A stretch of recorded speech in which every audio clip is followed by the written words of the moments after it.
எதிர்க்கட்சி முதல்வர்கள் அமைச்சர்களை ஒடுக்கவே புதிய சட்ட முன்வடிவை பாஜக கொண்டு வந்துள்ளதாக கடிந்துரைத்துள்ள மார்க்சிஸ்ட் கம்யூனிஸ்ட் மாநில செயலாளர் பே சண்முகம், RSS-ஐ சேர்ந்த CP ராதாகிருஷ்ணனை ஆதரிக்கும் பேச்சுக்கே இடமில்லை என திட்டவட்டமாக தெரிவித்துள்ளார்.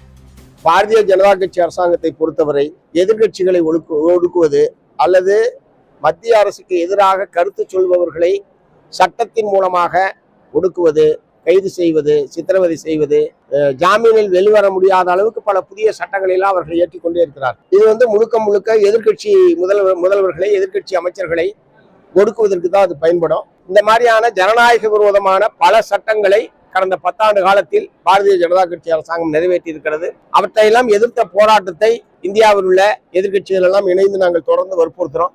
ஆகவே பாராளுமன்றத்தில் இந்த சட்டத்தையும் எதிர்க்கட்சி பாராளுமன்ற உறுப்பினர்கள் மார்க்சிஸ்ட் கம்யூனிஸ்ட் கட்சி உட்பட எதிர்க்கும். அவர் தமிழர் என்பதை விட அவர் ஒரு RSS காரர் என்பதை நான் அழுத்தமாக சொல்ல விரும்புகிறேன்.